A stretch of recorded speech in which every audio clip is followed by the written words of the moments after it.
Bonjour à toutes et tous. Bienvenue à ce webinaire dédié au don de plasma. On est déjà une petite soixantaine. On va essayer quelques instants avant que tout le monde se connecte, mais peut-être qu'en attendant, quelques modalités pratiques sur l'organisation de ce webinaire. On va être ensemble pendant une petite heure. Je suis Mélanie Diem, chargée de communication à l'EFS. Je vais vous expliquer comment ça va se dérouler. Alors, hop. Il va y avoir une introduction de notre directeur, le docteur Daniel Trins. Ensuite, ce sera en deux grandes parties, ce webinaire. Nous avons la directrice médicale de l'EFS, le docteur Catherine Umbrecht, qui va vous présenter ce que c'est le plasma, quels sont les enjeux qui en découlent derrière. Pour illustrer les enjeux, nous aurons le témoignage de Christine, une patiente qui reçoit des médicaments dérivés du plasma. Ensuite, le directeur adjoint des prélèvements de l'EFS Grand Est, le docteur Christophe Forny, prendra la parole pour vous expliquer comment se déroule un don de plasma, concrètement comment ça se passe, qui peut donner ou donner. Et nous aurons le témoignage de Marie-Charlotte qui nous partagera son expérience de donneuse de plasma. On terminera ce webinaire par un temps de questions-réponses.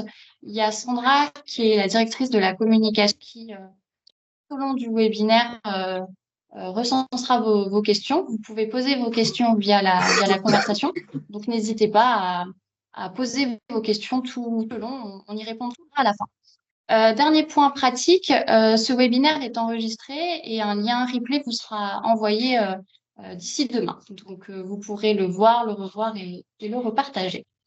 Donc voilà, je laisse la parole sans plus tarder à notre directeur pour introduire ce webinaire. Merci Mélanie, bonjour à toutes et à tous. C'est un grand plaisir pour moi de vous accueillir pour ce second webinaire de l'EFS Grand Est, consacré aux médicaments dérivés du sang et consacré à la collecte de plasma nécessaire pour produire ces médicaments. Certains de ces médicaments dérivés du sang, les immunoglobulines, sont devenus un enjeu majeur pour la santé d'un grand nombre de malades.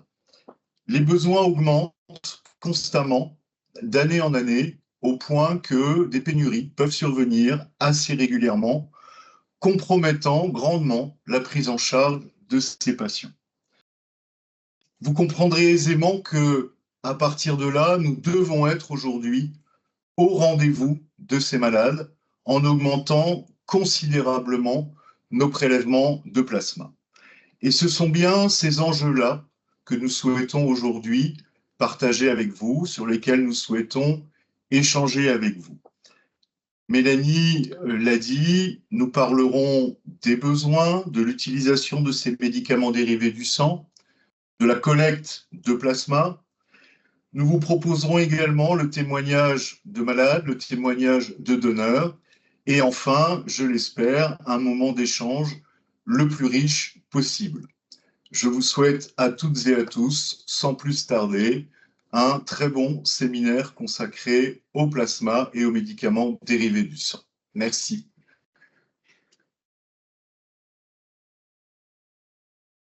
Merci. Et je laisse la parole du coup au docteur Catherine Umbrecht pour la première partie dédiée au don de plasma. Merci Mélanie, merci Monsieur le Directeur. Bonjour à tous qui êtes devant votre écran et qui êtes intéressés par ces enjeux du plasma. Nous allons passer une dizaine de minutes ensemble pour balayer les usages qui sont faits du plasma dans les établissements de soins et les enjeux internationaux qu'il y a autour de ce produit. Alors le plasma, qu'est-ce que c'est? Le plasma, c'est en fait l'élément majoritaire de votre volume sanguin. Pour un adulte qui fait environ 70 kg, on estime que 55% de ces 5 litres sont représentés par du plasma. Ce plasma, c'est un liquide un peu jaune, un peu visqueux, dans lequel viennent flotter les cellules sanguines. Alors quand je parle de cellules sanguines, je parle de plaquettes, je parle des globules rouges et des globules blancs. Et lorsqu'on centrifuge une poche de sang, ça fait sédimenter au fond de la poche les éléments les plus lourds, qui sont donc les globules rouges, comme vous le voyez sur la photo en bas à droite, ça paraît presque noir. Vous allez avoir au-dessus le plus léger qui surnage, ça va être le plasma. Et au milieu, la petite couche un peu blanchâtre, c'est un mélange de plaquettes et de globules blancs qui sont minoritaires, puisque ça ne représente que 1% du volume sanguin. Alors ce plasma, c'est donc un véhicule liquide, mais qui ne contient pas que des cellules. Ce plasma contient également des minéraux qui sont transportés par l'eau qui compose le plasma. 90% du plasma, c'est de l'eau, et de l'eau qui transporte des minéraux, donc calcium, sodium, potassium, fer, zinc, manganèse, tous ces minéraux que vous connaissez bien. Mais c'est également le mode de transport principal des nutriments qui proviennent de la digestion des aliments que nous avalons. Donc l'estomac s'occupe de broyer notre bol alimentaire, puis l'intestin grêle va permettre à ces aliments de traverser la barrière de l'intestin et le plasma va récupérer ces nutriments. Donc des sucres, des glucides, des graisses, les lipides et tout un tas de protéines qui proviennent de notre alimentation, donc soit par exemple des légumes secs ou également de la viande, du poisson ou des produits laitiers. Mais un certain nombre de ces protéines ne proviennent pas de l'alimentation, elles proviennent d'une production qui nous est interne, c'est-à-dire soit par le foie. Le foie est une grande usine de production de protéines, notamment des protéines de la coagulation. Et puis il y a une toute petite famille de globules blancs qu'on appelle les lymphocytes, qui produisent des petites protéines qu'on appelle des immunoglobulines, que nous allons voir un peu plus longuement plus tard. Alors le plasma, une fois qu'il a été prélevé par l'établissement français du sang, il peut être utilisé sous deux formes principales. Ces deux familles d'utilisation, la première vous est peut-être familière, c'est le plasma en poche, le plasma qui va être congelé puis décongelé pour être directement transfusé. C'est ce qu'on nomme dans notre jargon le plasma transfusionnel. Ce plasma, il ne fait pas un très grand trajet. Il passe directement de l'établissement français du sang aux établissements de santé. Mais il y a également un autre devenir pour le plasma qui nécessite un intermédiaire, en l'occurrence le laboratoire français du fractionnement et des biotechnologies, qui est un établissement public, aussi public que l'est l'EFS, et qui va permettre de transformer le plasma en médicaments. Des médicaments qui, eux, sont injectables sous forme de petits flacons ou de seringues. Donc, dans le plasma médicament, c'est finalement une étape à trois étapes. Le prélèvement à l'EFS, le LFB qui va transformer ce plasma en médicament, puis l'établissement de santé. Alors, le plasma transfusionnel, celui que vous connaissiez peut-être, ce plasma, il nécessite d'être associé à des globules rouges et des plaquettes pour être utilisé dans les hémorragies sévères.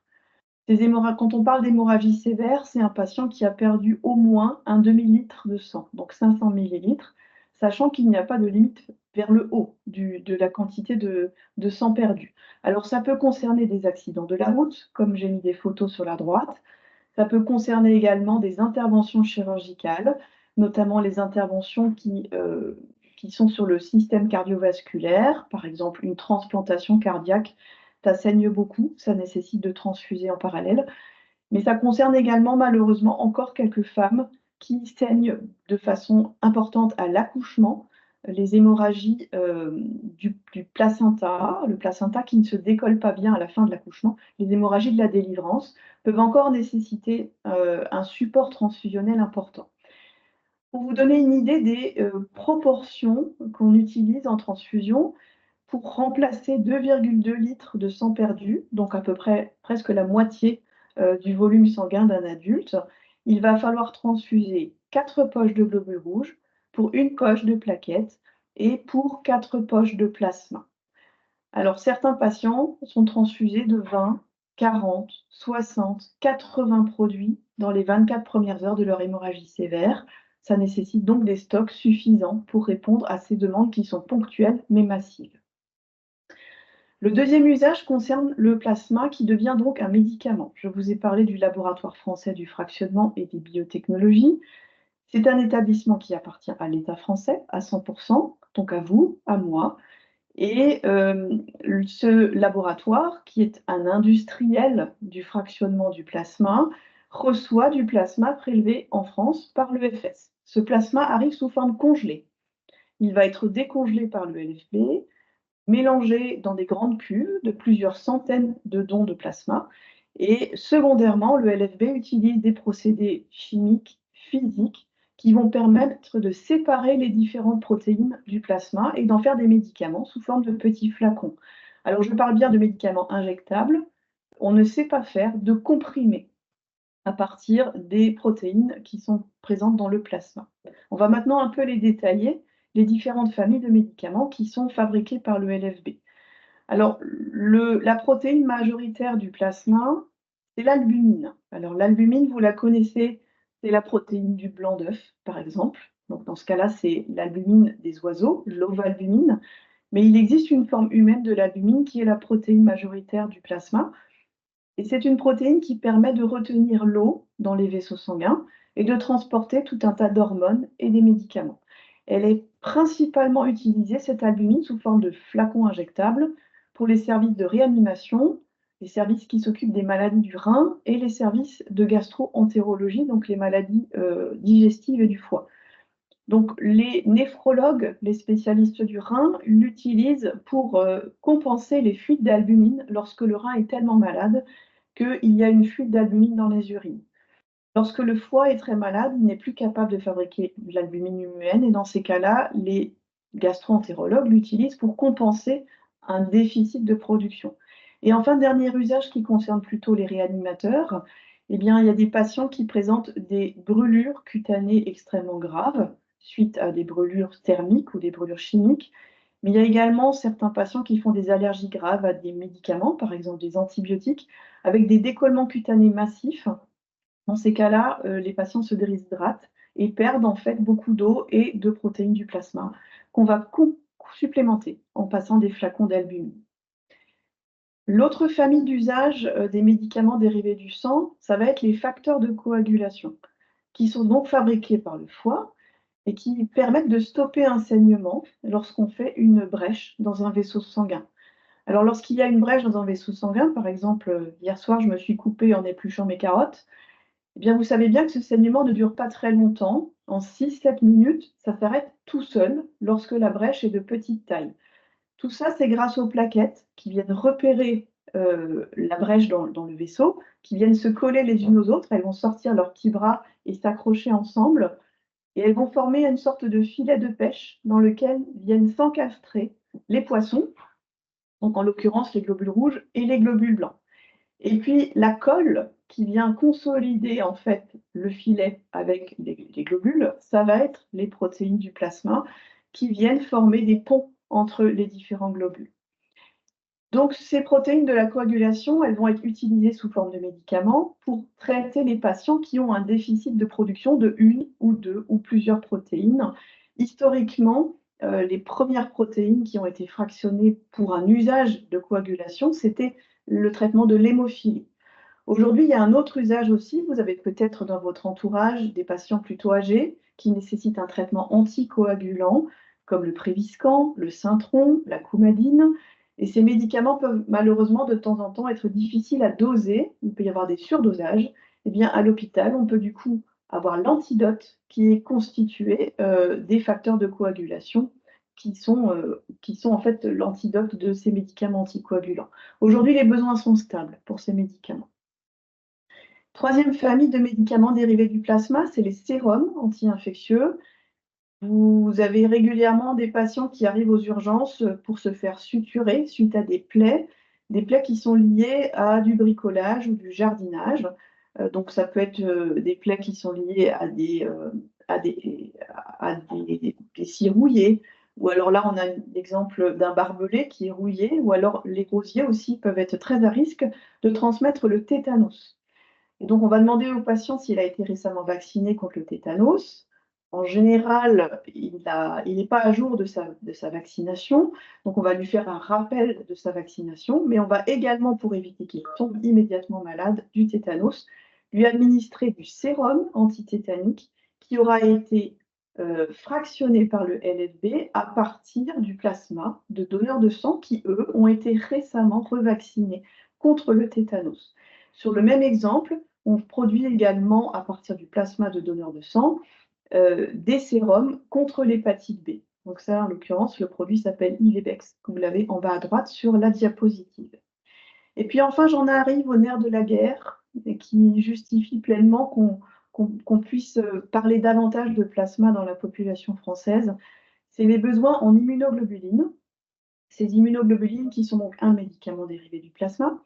Les immunoglobulines interviennent dans la grande chaîne de collaboration des globules blancs pour se débarrasser d'une bactérie ou d'un virus. Alors le point de départ, c'est qu'il y a une infection bactérienne ou virale, admettons au niveau nasal, c'est un mode de contamination très banal des infections respiratoires. Le virus va traverser la muqueuse du nez, va rencontrer sur son chemin notre système de défense, donc des globules blancs qui vont faire présentez vos papiers s'il vous plaît. Ah, vous n'êtes pas Catherine, vous êtes un intrus. Je vais donc appeler en renfort la famille des globules blancs qui s'appellent les lymphocytes. Ces lymphocytes qui sont capables de produire des immunoglobulines. Ce sont des petites protéines en forme de Y. Je vous les ai mis en bas sur la diapositive en violet. Et ces petites protéines vont venir enrober l'intrus, enrober le virus de manière à faciliter sa reconnaissance. Et en haut à gauche, vous avez une petite photo en noir et blanc, d'un globule blanc qui vient en fait englober, là en l'occurrence c'est une bactérie, et ça a été facilité par le fait que la bactérie a été recouverte par ces immunoglobulines. À la fin, une fois que la bactérie a été mangée, eh bien, l'élimination de déchets se fait par une famille de globules blancs qu'on appelle les macrophages. Alors, quel va être l'usage de ces immunoglobulines pour l'hôpital? Eh bien, il y a deux grandes familles de maladies qui sont prises en charge par les immunoglobulines. Les premières, c'est les maladies auto-immunes, ces maladies où le système immunitaire du patient attaque son propre environnement. Ça peut concerner des maladies qui attaquent le système nerveux, les reins, la peau, les articulations, les poumons. Il s'agit alors de passer à ces patients un support avec des immunoglobulines normales, issues de donneurs de sang qui sont en parfaite bonne santé, de manière à rééquilibrer l'environnement immunitaire et de noyer finalement le poisson, que l'immunoglobuline malade qui attaque le patient ne puisse plus accéder à ses organes cibles. La deuxième grande famille de maladies qui sont traitées par les immunoglobulines, c'est les patients qui ont un déficit de production. Alors soit il est héréditaire, il est génétique, ou alors de plus en plus souvent, ça fait partie des traitements au long cours pour les cancers, et notamment les cancers qui ont reçu des chimiothérapies qui baissent leur capacité de défense. Dans ces cas-là, il y a besoin de très régulièrement, parfois une fois par semaine, parfois toutes les 3 semaines, perfuser ces patients avec des immunoglobulines pour limiter leur risque de faire des infections graves. On est donc sur une prise en charge chronique, répétée, dans un contexte où il y a des ruptures d'approvisionnement extrêmement fréquentes, à tel point que la Haute Autorité de Santé a dû rédiger des recommandations de priorisation de certains patients par rapport à d'autres. C'est toujours extrêmement inconfortable pour un patient et pour son médecin qui le prend en charge que de ne pas pouvoir prescrire la quantité et la fréquence d'immunoglobulines qu'on souhaiterait mettre en place parce qu'il y a des tensions répétées sur les stocks. Alors, quelles sont les filières finalement de production de ces médicaments? Tout commence par un don. Alors, il y a plusieurs façons de prélever du plasma en France. On peut passer par un don de sang, où les laboratoires de préparation de l'EFS vont séparer d'un côté les globules rouges, de l'autre les plaquettes, et enfin séparer le plasma. Ce plasma peut avoir un usage transfusionnel direct. Pour les globules rouges, les plaquettes et le plasma, aujourd'hui, les dons de sang permettent de couvrir les besoins des malades français. Nous avons atteint, depuis 25 ans, une autosuffisance grâce à l'organisation transfusionnelle française. La deuxième filière, c'est de donner son plasma en France, ce plasma qui peut servir un usage transfusionnel, mais également pour produire des médicaments, avec l'intermédiaire que constitue le laboratoire français du fractionnement et des biotechnologies. Pour ces médicaments dérivés du plasma, fabriqués à partir de plasma prélevé en France, nous ne sommes pas autosuffisants. Nous sommes autosuffisants seulement à 35%, ce qui nécessite une autre filière qui vient finalement compenser le déficit de disponibilité de ces médicaments. C'est du plasma qui est prélevé à l'étranger. Mais à l'étranger, le modèle transfusionnel n'est pas forcément le même qu'en France, et notamment aux États-Unis. Les dons peuvent être rémunérés. Les donneurs ne sont pas bénévoles. Et aujourd'hui, les pharmacies des hôpitaux sont contraintes d'importer 65% des immunoglobulines utilisées en France à partir de plasma privé à l'étranger, et notamment des États-Unis. Donc j'en viens finalement à l'enjeu, cet enjeu qui est celui de l'augmentation des besoins, qui nécessite aussi de l'augmentation du prélèvement. Vous avez la ligne verte, qui est finalement la ligne de croissance des besoins en immunoglobulines. Alors, c'est exprimé en tonnes, ça peut paraître monstrueux les quantités, mais il ne faut pas oublier que c'est les besoins mondiaux. Et vous voyez que cette courbe verte est exactement parallèle aux petites barres oranges que vous avez en dessous, qui, elles, sont les mètres cubes de besoin de plasma pour faire des médicaments. Ces courbes sont exactement parallèles. C'est parce qu'aujourd'hui, c'est les besoins croissants en immunoglobulines qui tractent directement les besoins croissants de plasma à fractionner. Alors, ce plasma, d'où vient-il? On vous a préparé des petites cartes. Vous avez tout d'abord à gauche la carte des besoins en plasma à fractionner par continent. Vous voyez les barres rouges, c'était les besoins en 2018. Les barres vertes, ce seront les besoins prévus en 2026. Il y a évidemment que le continent nord-américain, l'Europe et l'Asie qui aujourd'hui ont les moyens financiers dans leur système de santé de prendre en charge financièrement ces traitements par immunoglobulines et donc médicaments dérivés du plasma au sens large. Par contre, les productions de plasma sont majoritairement situées sur le continent nord-américain et notamment aux États-Unis. Donc 85% du plasma fractionné au monde est prélevé aux États-Unis et il provient de dons rémunérés dans ce pays. Alors les enjeux sont assez clairs, c'est produire assez de médicaments dérivés du sang en France pour répondre aux besoins des patients français. On peut élargir à l'Europe, produire assez de médicaments dérivés du sang en Europe pour répondre aux besoins des patients européens. Aujourd'hui, l'autosuffisance est loin d'être acquise. Nous importons 55% de nos besoins en médicaments dérivés du plasma, jusqu'à 65% de nos immunoglobulines. Il faudrait au moins tripler notre capacité de prélèvement de plasma pour devenir autosuffisant en immunoglobulines. Il n'y aurait aucun intérêt à tripler le prélèvement de dons de sang. Nous n'aurons pas l'année prochaine besoin de 3 fois plus de poches de globules rouges ou de 3 fois plus de poches de plaquettes. Donc le seul levier pour obtenir plus de médicaments dérivés du plasma, c'est de prélever davantage de plasma à la source, chez les donneurs directement. Et le tout en respectant un modèle qui est finalement le meilleur pour protéger les donneurs et les receveurs. Donc, pourquoi je dis qu'il est le meilleur? C'est qu'un donneur qui est rémunéré, qui a besoin d'argent en fait, qui a besoin de donner son plasma parce qu'il a besoin d'un support économique, ce donneur peut être tenté de ne pas être sincère lors de l'entretien qui précède le don. Et cette sincérité, cette non-sincérité peut affecter la santé du donneur lui-même, lui faire prendre des risques pour sa propre santé, mais également pour la santé du receveur. Donc notre objectif, c'est de prélever plus de plasma en France, mais selon notre modèle, qui est le plus sécurisé. Voilà, je vous remercie de votre attention et je serai à votre disposition tout à l'heure pour des questions complémentaires. Merci beaucoup, Catherine. On laisse la parole maintenant à Christine qui va vous expliquer quel est l'impact concret pour les malades, puisque Christine prend elle-même des immunoglobulines. Christine, je vous laisse la parole. Merci. Oui, merci. Bonjour à tous. Voilà, on va peut-être commencer par pourquoi je prends d'immunoglobulines. En fait, je suis atteinte d'une maladie auto-immune, hein, comme vous a dit tout à l'heure le docteur.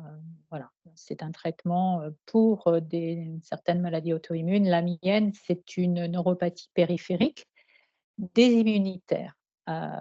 C'est-à-dire que c'est une atteinte, c'est mon système immunitaire qui effectivement produit des anticorps qui se retournent contre mon système nerveux périphérique. Hem et lorsque les anticorps agressent, en fait, ils vont détruire la gaine de myéline, qui est cette gaine qu'on a sur nos fibres nerveuses et qui servent à la conduction de l'influx nerveux. Voilà. Donc j'ai été diagnostiquée en 2019. En 2019, j'avais erré pendant 2 ans. Alors c'est assez classique puisque c'est une maladie rare et que ces maladies rares, elles sont souvent commencent souvent tout doucement, sournoisement et avant d'être orientées vers ce qu'on appelle aujourd'hui des centres de référence de maladies neuromusculaires, dans mon cas par exemple, on perd un peu de temps et on se dégrade. Donc 2019, le diagnostic, à ce moment-là, je ne marchais pratiquement plus. J'étais devenue dépendante. Je ne sentais plus mes pieds jusqu'aux genoux. J'avais plus aucune sensibilité. Vous imaginez marcher sur du vide, eh ben, c'est ce que j'avais. Je marchais sur du vide et donc effectivement, je n'étais plus du tout autonome.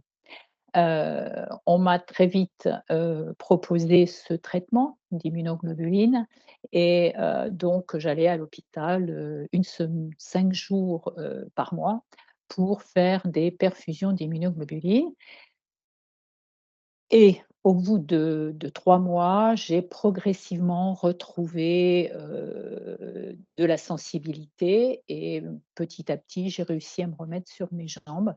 Alors parallèlement, j'ai forcément fait de la réadaptation physique parce que, la conséquence de ce qui s'était passé, c'est que j'avais fondu musculairement. Mais progressivement, j'ai récupéré et je dirais qu'au bout de 18 mois, j'avais, récupéré 90 de ce que j'avais perdu. Donc pour vous dire que les immunoglobulines, pour moi, ont été, précieuses.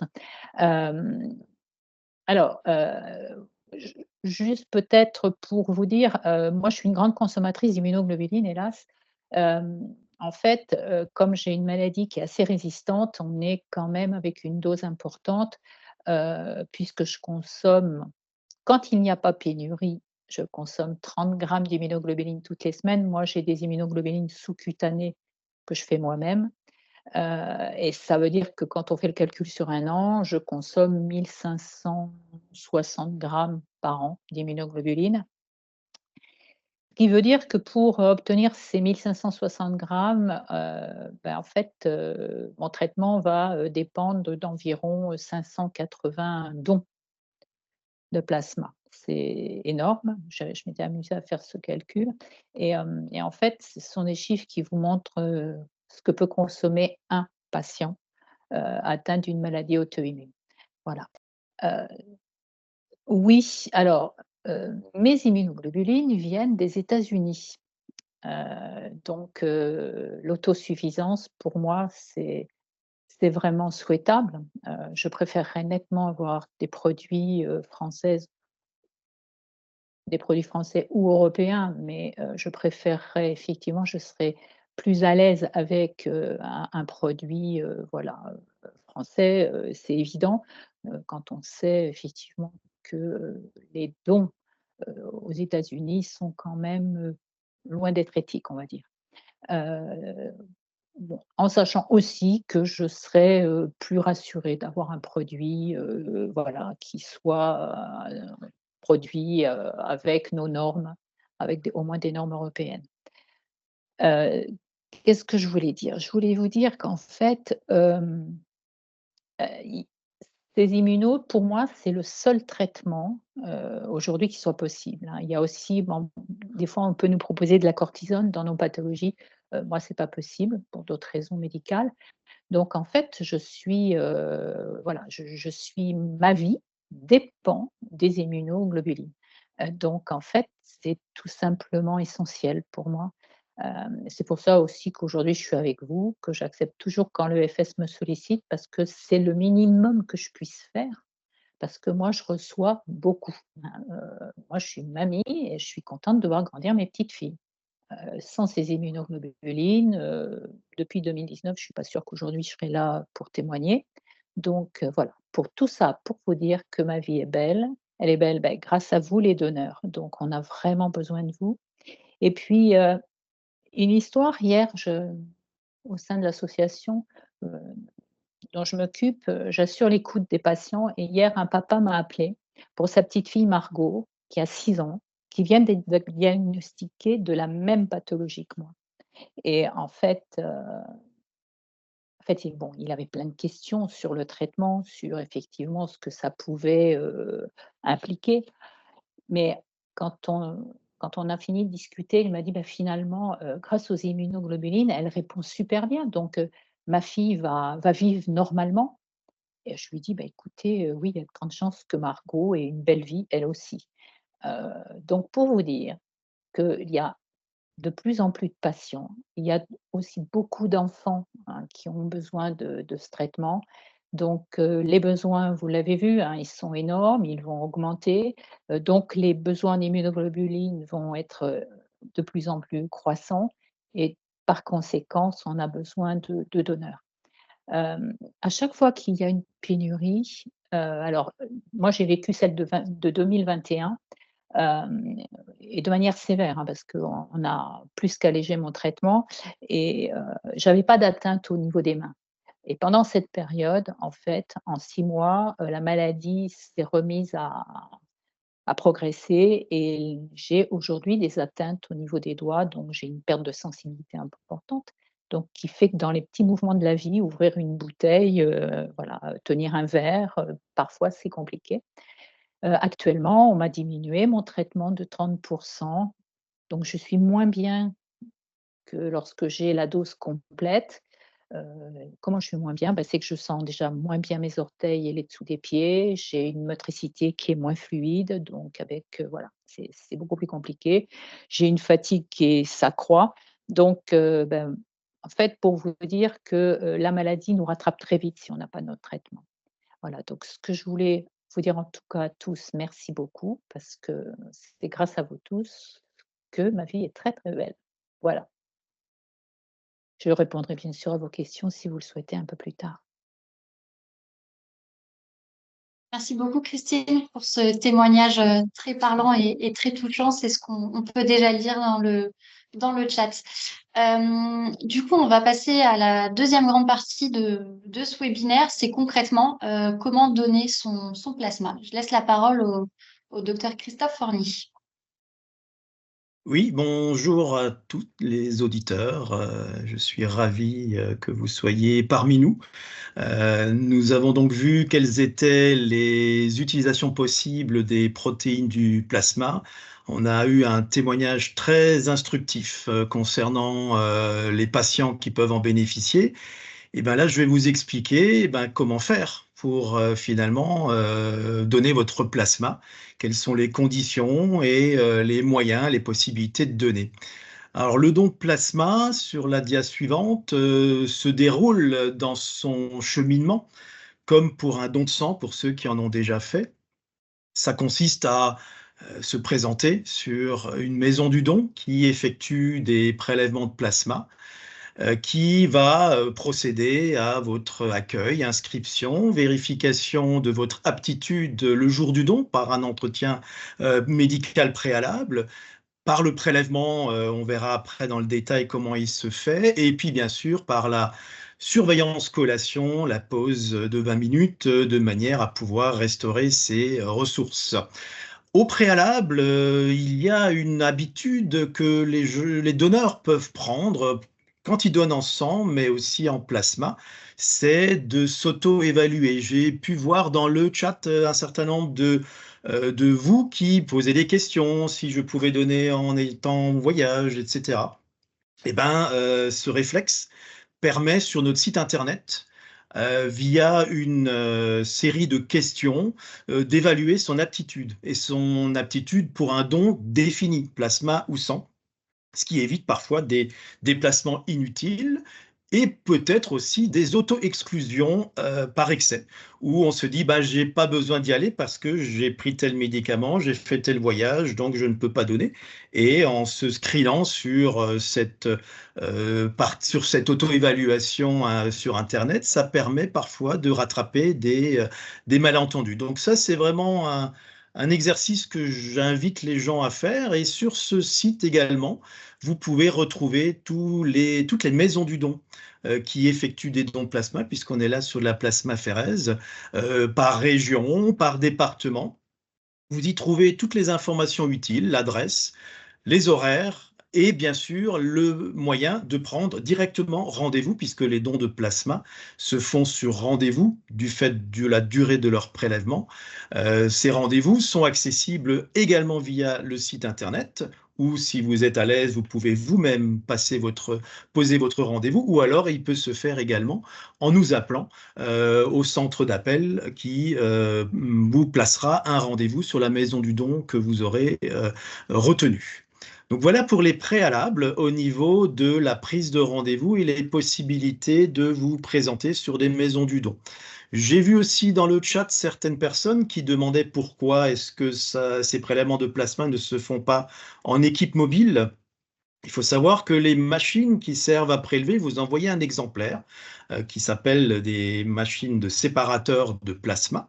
Ces machines-là ne peuvent pas être déplacées, c'est-à-dire qu'elles sont fixes et si on les déplace sur un lieu de collecte mobile, ça nous obligerait à faire venir le technicien pour réaliser une qualification de l'appareil. Donc les appareils actuellement utilisés ne peuvent être utilisés que sur des lieux fixes, c'est-à-dire sur nos maisons du don. Alors comment se fait le prélèvement et surtout la séparation du plasma? Le docteur Umbrecht vous avait montré qu'après centrifugation du sang total, on obtenait une séparation par gravité des différents éléments, les globules rouges, la couche leucoplaquettaire et le plasma. Et bien, cette technique de filtration-centrifugation, on l'obtient aussi grâce à ces appareils qui permettent de séparer les éléments du sang, cette fois-ci pendant le don. Sur un don de sang, la séparation, elle se fait postérieurement dans notre laboratoire de préparation des produits sanguins, alors que sur la technique d'aphérèse, cette séparation, elle se fait pendant le don. Et par cette technique-là, ça nous permet de récupérer le plasma dans la poche. C'est ce que vous avez sur la machine en bas à droite, ce liquide jaunâtre. Et les globules rouges qui sont dans le récipient qu'on a au milieu de la machine, eh ben, il va rendre au donneur les cellules, notamment les globules rouges, qui ne vont pas être utilisés. Et ça se fait par petites séquences de prélèvement, filtration, retour, prélèvement, filtration, retour.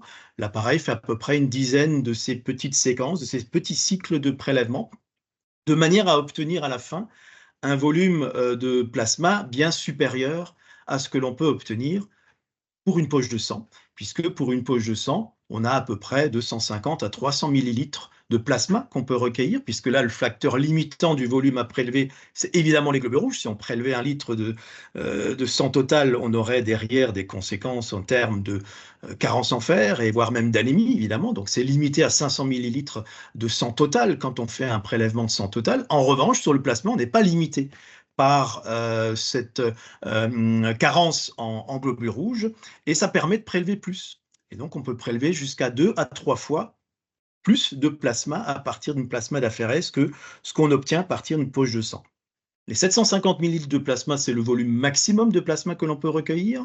Il va être adapté en fonction d'un DABAC que l'on a à disposition par rapport au sexe, au poids, à la taille du donneur qu'on a en face de soi. On va lui affecter un volume de prélèvement qui sera en fonction justement de ces critères. Le prélèvement, évidemment, va durer plus longtemps. C'est souvent ce qui freine un peu les donneurs, puisque quand on donne son sang, ça dure 10-15 minutes. Là, il faut compter sur le temps de prélèvement proprement dit, à peu près 3 quarts d'heure. C'est-à-dire que l'ensemble du parcours du don sur une maison du don, il va durer quand même pas loin d'1 heure et quart, 1 heure et demie, avec l'inscription, avec l'entretien médical, avec la pause collation. Mais ces 3 quarts d'heure peuvent être utilisé à bon escient, puisque finalement, vous êtes confortablement installé dans un fauteuil, vous avez à disposition un réseau Internet, vous avez à disposition également des magazines, vous pouvez aussi avoir sur certains sites des téléviseurs, et vous pouvez consacrer ces 3/4 d'heure à vous. Vous pouvez à ce moment-là vous occuper pour continuer la lecture d'un livre, pour pouvoir regarder votre série préférée sur votre tablette ou sur votre smartphone.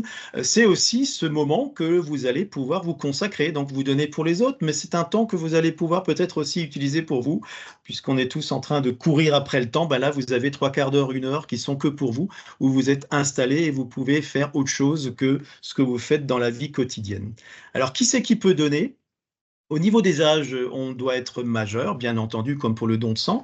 On peut donner jusqu'à la veille du 66e anniversaire, très exactement. Vous savez que pour le don de sang, on peut aller jusqu'à la veille du 71e anniversaire. Là, pour le don de plasma d'aphérèse, on va jusqu'à 65 ans révolus. En revanche, on peut donner beaucoup plus fréquemment. Vous savez que pour le don de sang, un homme peut donner 6 fois sur 12 mois, une femme peut donner 4 fois sur 12 mois, et bien là, pour le plasma, vous pouvez donner toutes les 2 semaines. Vous pouvez donner jusqu'à 24 fois par an en plasma si vous ajoutez les dons de sang et les dons de plaquettes éventuellement pour ceux qui en font.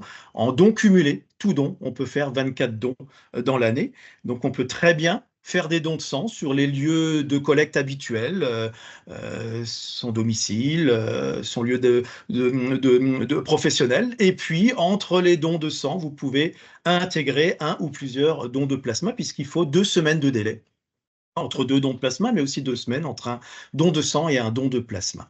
Il faut avoir de préférence quand même un bon capital veineux. Si vous avez déjà fait des dons de sang, que les dons se passent bien, il n'y a pas de raison que les dons de plasma ne se passent pas bien. Et puis de toute façon, c'est évalué au moment de votre venue par notre équipe infirmière qui va choisir évidemment le meilleur abord veineux et la meilleure veine qui permettra de réaliser le prélèvement d'aphérèse. Au niveau du poids, il vaut mieux faire au moins 55 kg. Pour le don de sang, il faut faire plus de 50. C'est toujours par rapport au volume que l'on peut prélever qui est lié au poids, à la taille et au sexe. Et il n'est pas nécessaire d'avoir déjà donné du sang. On peut très bien venir donner pour la première fois sur un don de plasma sans être forcément passé par un don de sang au préalable. Donc on l'avait vu, le don de plasma, c'est cumulable avec les dons de sang. Il est réalisé sur rendez-vous en maison du don. Il y a plusieurs maisons du don si on parle du Grand Est. Nous avons plusieurs maisons du don. Chaque département a au moins une maison du don accessible, disponible, ouvert très largement sur la semaine. L'ensemble du parcours, il faut y compter à peu près 1h30. On a aussi une notion qu'il est bon de connaître, c'est que quand vous avez un groupe sanguin qui est du groupe AB, il faut savoir que vos globules rouges ne peuvent être donnés qu'à des malades AB, ce qui fait que le sang AB ne peut être utilisé que pour 5%, moins de 5% des malades. En revanche, votre plasma, si vous êtes du groupe AB, il est utilisable à 100% si on le prend à usage thérapeutique, transfusion directe, mais aussi se privilégier en étant AB vers du don de plasma, même pour fractionnement, puisqu'on a un usage évidemment à 100% de vos protéines qui sont issues du plasma. Pour terminer, on est là sur une volonté de vous inciter à être donneur de plasma, aussi une volonté que vous serviez d'ambassadeur, que vous puissiez aussi diffuser les informations qu'on vient de vous fournir auprès de vous, de votre famille, de vos collègues, de votre entourage, de manière à les encourager et à leur expliquer quels sont les enjeux en termes de plasma. Nous avons au Grand Est un peu plus de 20 000 donneurs qui donnent au moins une fois du plasma par an. On est autour de 21 000. Notre souhait serait que chacun de ces 21 000 soit rejoint par d'autres, mais que chacun qui donne du plasma n'en fasse pas que 1 par an, n'en fasse pas que 2. L'idéal serait que chacun puisse en faire 4 par an. On avait un slogan, c'est 1 don de plasma par saison. C'est un peu l'objectif qui serait bon de se fixer, de manière à ce qu'on ait justement ces prélèvements qui augmentent par rapport aux besoins qui augmentent aussi auprès des patients. Voilà ce que je souhaitais vous présenter sur les conditions de don. Donc, ce n'est pas plus compliqué qu'un don de sang, ça reste qu'une monoponcture. Hein. On prélève que sur un bras et c'est des petites alternances qui se font. Il faut effectivement concentrer et consacrer plus de temps Maintenant, c'est relatif, en collecte, on passe aussi 1 heure, là, on passera 1 heure et demie, mais c'est un moment qui est aussi très agréable et que l'on peut aussi consacrer pour soi-même. Merci à tous. Merci Christophe. Je vais maintenant laisser la parole à Marie-Charlotte, qui est donneuse de plasma et qui va vous partager son expérience. Bonjour à tous. Donc, je suis Marie-Charlotte, je suis une jeune donneuse de plasma. Ça fait à peu près 1 an que je donne mon plasma sur le site de Troyes. Comme vient de le rappeler le docteur Forny, le don de plasma, souvent la crainte, c'est que ça soit un petit peu long. C'est 20 minutes, une demi-heure de plus qu'un don de sang. Pour les gens qui donnent leur sang et qui savent ce que c'est vraiment un temps qui est très minime par rapport à un don de sang où il faut donner un petit peu plus de son temps. Moi, j'essaye de donner à peu près 1 fois par mois. C'est à peu près ça. Sur un mois, ça me prend 1 heure et demie, 1 heure et quart de mon temps. C'est rien du tout. Par rapport à tous les malades qui ont besoin au quotidien, vraiment, c'est rien du tout. Comment ça se passe? Donc, comme ça vient d'être expliqué, on arrive, on est vu sur l'entretien médical avant le don, on donne. Moi, pour ma part, je mets une demi-heure pour donner. Donc, le 3/4 d'heure, c'est ça. Moi, je mets un petit peu moins de temps, ça va un petit peu plus vite. C'est un moment pendant lequel je suis amenée parfois à travailler, parfois à bouquiner, parfois à lire les mails, ça dépend des jours. J'ai à peine le temps en général de commencer quelque chose que c'est déjà fini. Donc c'est vraiment très rapide. J'ai vu un moment passer dans vos questions. Est-ce qu'on sent quelque chose quand on redonne les cellules sanguines? Alors non, on sent rien du tout. C'est vraiment quelque chose qui est très transparent. Le seul moment où on sent quelque chose à la limite, c'est quand on pique, hein, quand on insère l'aiguille au niveau de la veine. Mais comme pour un don de sang, comme pour une prise de sang, ça dure une demi-seconde et après, on ne sent rien. C'est vraiment un moment qui est indolore, qui passe très rapidement. Et après, donc, la pause A+, qui est un moment sympathique aussi et qui fait partie du parcours du don. Que dire de plus sur le don? Comme je viens de le dire, c'est facile à faire. C'est sur rendez-vous, donc on peut prendre rendez-vous très facilement sur l'application en fonction de son temps disponible et du moment où on peut y aller. En général, il y a de la place. Il y a quand même pas mal de créneaux horaires, donc on trouve toujours de la place, quel que soit le moment où on peut y aller, on trouve facilement de la place. Donc, je peux que encourager les gens à y aller, à continuer à donner. Je rebondis un petit peu sur le témoignage de Christine qui en a besoin, elle, tous les jours. Le temps qu'on donne, 1 heure et demie au plus, tous les 15 jours, ça fait 3 heures dans le mois, c'est rien du tout. Les malades ont besoin, certains malades ont besoin vraiment tout le temps et toute leur vie de plasma.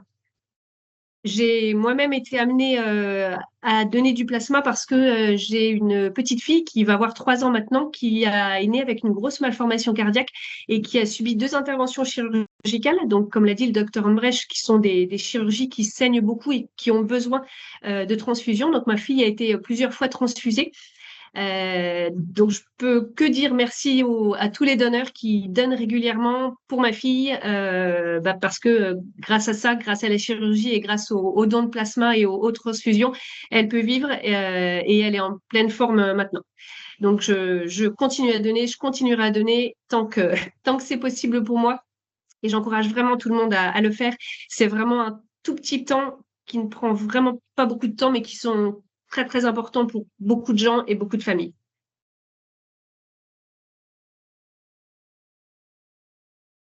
Merci beaucoup Marie-Charlotte pour ce témoignage. On va passer maintenant à un temps d'échange pour prendre le temps de répondre à vos différentes questions sur le chat. Donc, il y a Sandra qui a déjà répondu à certaines questions, mais qui va les Oui. compiler et qui va nous les dire, et les différents intervenants, du coup, répondront aux questions. Sandra, je te Oui. laisse la parole. Alors, j'ai essayé de répondre aux questions que je pouvais. Ensuite, il y a des questions donc, qui concernent peut-être tout d'abord Christophe, le docteur Forny, où il y a beaucoup de questions sur les contre-indications ou les possibilités. Tout d'abord, on a une personne qui a voyagé 4 mois en Afrique du Sud, il y a moins de 4 mois, pardon, en Afrique du Sud, et demande si elle peut donner son plasma parce que le sang, ce n'est pas possible du fait du paludisme. Est-ce possible pour le plasma? Alors, je l'avais évoqué effectivement tout à l'heure. Concernant les spécificités d'aptitude, j'envoie vraiment les gens vers notre site internet où tout est expliqué, même particulièrement pour les voyages, il y a une rubrique dédiée aux voyages où on met le pays d'où on vient et on sait ce qu'on peut donner. Maintenant, pour l'Afrique du Sud, j'ai vu dans l'échange qu'il y en a qui disent ah non, on peut pas donner, c'est comme pour le don de sang, il faut attendre 4 mois, et d'autres qui disent bah non, moi j'étais au Cap-Vert, j'ai pu donner après. Eh ben oui, le plasma a cet avantage que pourquoi est-ce qu'on peut pas donner quand on vient d'Afrique du Sud pendant 4 mois en don de cellules, que ce soit en don de sang ou en don de plaquettes, c'est à cause d'un risque éventuel de transmission, en tout cas de contraction du paludisme sur place. Hein. Et donc nous on fait un contrôle, mais le contrôle n'est pas fiable si on le fait trop tôt. Ce qui fait qu'on laisse un délai de 4 mois après le voyage pour refaire le contrôle du paludisme à distance et s'assurer qu'il n'y a réellement rien eu. Le plasma, comme l'a expliqué Dr Umbrecht, il subit un certain nombre de traitements physiques, chimiques, il est chauffé, il y a des solvants détergents qui sont utilisés et ces techniques-là inactivent. S'il y avait du paludisme dedans, inactiveraient le parasite du paludisme et ça permet à ce moment-là à ceux qui voyagent souvent dans des pays de l'hémisphère sud et qui peuvent jamais donner du sang parce qu'ils n'ont jamais leurs 4 mois, ben je les encourage à venir donner du plasma. Ils peuvent donner dès leur retour s'ils reviennent de ces zones-là qui n'ont pas été malades, qui n'ont pas eu de symptômes particuliers à leur retour. Ensuite, j'ai une question sur le syndrome de Gilbert. Une personne atteinte du syndrome de Gilbert, est-ce qu'elle peut donner du plasma? J'ai la même chose pour des problèmes de thyroïde avec un traitement qu'on appelle le lévothyrox. Puis-je donner du plasma? Oui, donc, comme dit, on ne va pas pouvoir détailler ça. Il y a bien, c'est bien pour ça qu'il y a un entretien médical avant chaque don, puisqu'on va là évaluer d'une manière individuelle avec la personne qu'on a en face de soi si le don est possible. Donc là, je ne vais pas pouvoir m'exprimer parce que ça va dépendre de l'évolution. Je prends par exemple la dysthyroïdie. Ça va dépendre quelle a été l'origine, quel est le traitement actuel, est-ce que la TSH est stable. Voilà, il y a tout un nombre d'informations qu'il nous faut pour pouvoir évaluer que le donneur est apte à donner, aussi bien par rapport à lui, qu'il soit capable de supporter, hein, puisque le médecin ou l'infirmier qui voit les donneurs en entretien est là pour s'assurer que le donneur est apte à donner, qu'il ne va pas nuire, que le don ne va pas nuire au donneur ou ne va pas nuire au receveur. Donc des questions aussi pointues, aussi qu'on va dire individuelles et personnelles sur les antécédents, je vous oriente vers notre site. Sinon, vous appelez notre centre d'appel. Sandra, tu rappelleras le numéro où vous aurez un correspondant et un médecin disponible aussi pour vous donner l'information. Ok, on aura la même chose avec la sclérose en plaques, également pour le diabète. Ensuite, on demande le nombre de dons possibles maximum par an et par donneur. Oui, je l'avais dit, on peut faire 24 dons sur l'année. Ça peut être 24 dons de plasma, à raison de 2 semaines de délai entre chacun. Si on y ajoute aussi d'autres dons, il y a des donneurs qui panachent, hein, qui font des dons de sang, de plaquettes, de plasma. Ça reste un maximum de toute manière de 24 dons sur l'année, puisqu'on ne peut pas réduire le délai minimum qui est de 2 semaines entre un don de plasma et un autre don, que ce soit un don cellulaire ou un don de plasma. On a également, pourquoi a-t-il une limite d'âge? Alors, la limite d'âge différente, hein, je suppose que c'est ça la question. La limite d'âge différente entre un don de plasma et un don de sang total, puisque je l'avais dit, on peut donner jusqu'à 65 ans révolus pour le plasma et jusqu'à 71 ans révolus pour le don de sang.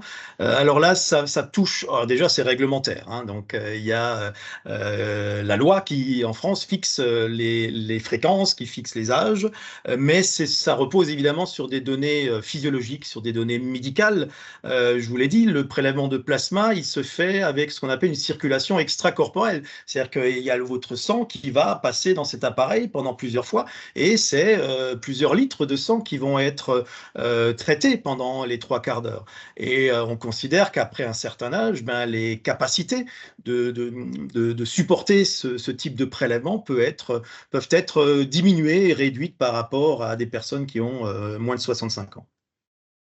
J'ai aussi une question sur le manque de fer. Une personne qui manque de fer et qui dit je ne peux plus donner de sang, est-ce que je pourrais donner mon plasma? Est-ce que le don de plasma est possible Alors dans mon cas? ça peut l'être dans certaines conditions, encore une fois, hein, ça dépend. Quelle est la cause de la carence en fer? Quel est le traitement actuel? Quel est le niveau de la carence? Mais dans certaines circonstances, si ce n'est pas associé aussi à un manque d'hémoglobine, voilà, c'est pareil, ce sont vraiment des situations particulières. Mais dans certains cas où la ferritine est basse sans atteinte, sans toucher la baisse de l'hémoglobine, on peut prélever en plasma, alors qu'en don de sang, évidemment, ce n'est pas possible. Ok, j'aurais après peut-être des questions pour le docteur Humbrecht. On parle beaucoup de plasma. Est-ce que le plasma synthétique est possible? Et sinon, est-ce que les IG seraient possibles également à fabriquer de manière synthétique? Est-ce que cela existe? Alors, à l'heure où je vous parle, non, il n'est pas possible de synthétiser en usine des immunoglobulines humaines. C'est quelque chose que l'industrie du médicament ne sait pas faire. C'est bien pour ça qu'on est encore, je dirais, totalement dépendant de notre capacité de prélèvement de plasma pour en faire des médicaments. Ça ne veut pas dire qu'il n'y a pas de recherche là-dessus. Mais pour l'instant, ce n'est pas techniquement faisable. Donc, on va devoir continuer encore plusieurs années, probablement plus de 10 ans au moins, à prélever du plasma pour en faire des médicaments. J'élargis un peu le sujet, ce n'est pas possible non plus de transfuser des immunoglobulines animales à des humains parce qu'elles ont des différences dans leur structure qui fait que le système immunitaire d'un humain va reconnaître que l'immunoglobuline n'est pas humaine et il va la détruire. Donc, non seulement c'est inutile, mais en plus c'est même dangereux. Donc, on est vraiment obligé de transfuser à des humains des immunoglobulines humaines. Ensuite, il y a plusieurs questions sur l'éthique. Est-ce qu'en France, ne devrait pas utiliser uniquement des dons de sang éthiques? Est-ce qu'on cède également du plasma à des opérateurs privés, des laboratoires notamment privés? Et voilà, concernant l'éthique. Alors, je vais commencer par la deuxième question, Sandra, si tu veux bien. Oui. Est-ce que le plasma prélevé en France peut être cédé à des opérateurs du fractionnement privé? La réponse est non. La réglementation prévoit que le plasma prélevé en France, du coup par l'EFS, puisque nous sommes l'opérateur unique de la transfusion, ce plasma ne peut être cédé qu'au LFB, donc au laboratoire français du fractionnement, qui est lui-même un établissement public. Donc le plasma prélevé en France ne peut être fractionné qu'en France par l'établissement public qui sert à ça. Et les médicaments dérivés du plasma produits par le LFB, qui sont utilisés en France, proviennent de plasma français. Donc on est sur un circuit éthique intégral pour ce qui concerne notre capacité d'autosuffisance. Par contre, j'avais vu également dans le chat un certain nombre de questions. Oui, nous ne sommes pas autosuffisants. 65% des immunoglobulines perfusées en France à des malades français proviennent d'importations. Oui, ça c'est vrai. Et c'est justement cette situation-là que nous essayons de faire bouger en réduisant notre dépendance aux importations. La première partie de ta question concernait l'éthique du don, Sandra. Pourquoi faut-il absolument pousser à préserver ce modèle éthique? Parce que comme je l'expliquais tout à l'heure, c'est vraiment celui qui protège le mieux le donneur et le receveur.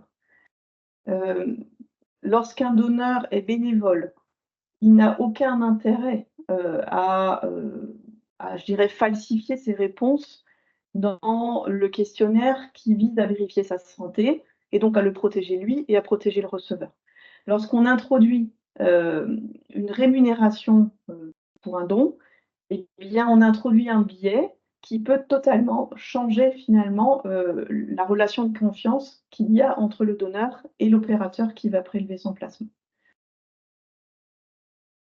Une autre question, Catherine, en ce qui concerne la sécurité des dons, est-ce que tous les dons sans plasma plaquettes sont-ils contrôlés avant? Alors, il y a un certain nombre d'analyses qui sont faites de façon systématique sur chaque don. 2 500 000 dons, 2 500 000 fois on fait ces analyses. Ces analyses sont évidemment celles du groupe sanguin du don, sont la vérification que les globules rouges, les globules blancs, les plaquettes sont en quantité dans les normes. Et il y a un certain nombre de maladies infectieuses qui sont systématiquement cherchées à chaque don. C'est la recherche de la syphilis, de l'hépatite B, de l'hépatite C et du VIH. Mais on ne sait pas tout chercher, c'est-à-dire qu'on ne va pas chercher tous les virus en circulation à l'instant T, on n'a pas la capacité technique de le faire. Et puis, nous ne sommes jamais à l'abri de l'apparition de nouveaux virus. On a vécu récemment, il y a 4 ans maintenant, l'apparition d'un nouveau virus. C'est un exemple parmi d'autres. Eh bien, on ne trouve que ce qu'on cherche, d'accord? Donc, il ne faut pas penser les analyses qui sont faites sur chaque don comme une sécurité universelle. Donc, l'interrogatoire, enfin, je dirais l'échange médical qui a lieu avant le don reste central. Donc, la sincérité des réponses du donneur reste centrale. Quand on lui demande est-ce que vous avez récemment fait de la fièvre, récemment été infecté, est-ce que vous avez récemment voyagé, est-ce que vous avez récemment été opéré, toutes ces questions visent à protéger le receveur pour les bactéries, les virus que nous ne sommes pas capables de chercher sur chaque don.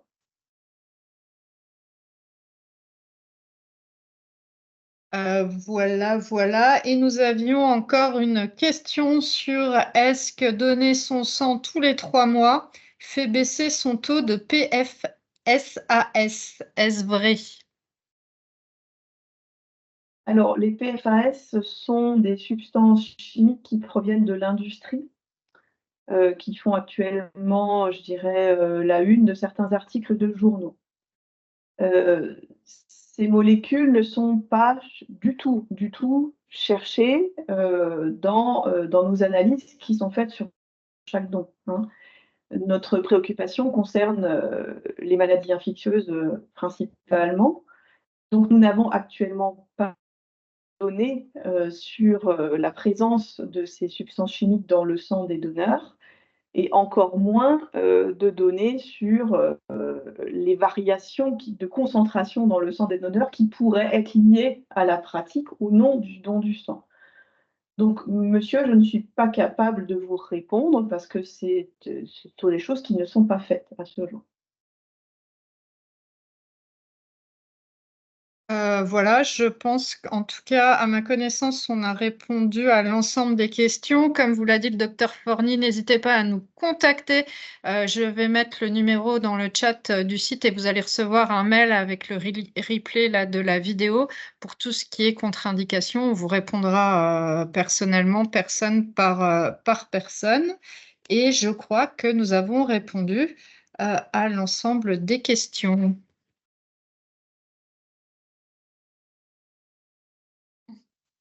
Merci à tous nos auditeurs. Merci Sandra, merci à tous pour vos questions. Ce webinaire touche donc à sa fin. Un grand merci à tous nos intervenants pour les explications et pour les témoignages. Merci à vous tous pour votre intérêt. Sandra l'a dit, du coup, ce webinaire est enregistré et on vous enverra le replay. Donc, vous avez compris l'importance de parler du don de plasma autour de soi et de donner et surtout de redonner son plasma. Donc, merci à tous et puis à bientôt. Merci, à bientôt. Bonne journée à tous. Merci. Merci beaucoup. Bonne journée à tous.